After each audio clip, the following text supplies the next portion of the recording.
Welcome to the Slop Farm. Enjoy the video. You start by making sure DayZ is running on your Xbox and you are signed into the correct profile. Once the main menu appears, navigate straight to Options then Controls. This is where Xbox mappings live. You do not need external tools.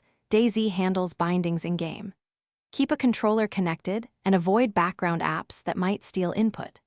Now select the control preset and press it to enter edit mode so you can remap the first key immediately.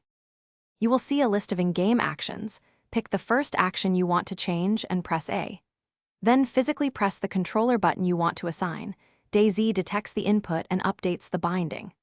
Once done, move to the next action and repeat, making sure you don't assign one button to conflicting actions. If you plan many changes, create a custom preset name before saving. That keeps your layout separate from defaults and lets you revert if needed. After you finish remapping, save the preset and exit to the main menu. Do not quit immediately. Test in a safe area or offline mode to confirm every binding behaves as expected. If something misfires, go back to controls and reset only the problematic action rather than all settings. One key troubleshooting tip: if the game ignores inputs, unplug any extra controllers, reboot the console, and reload DayZ. Then reapply.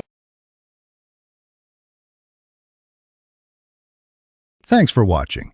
Consider subscribing if we helped you today.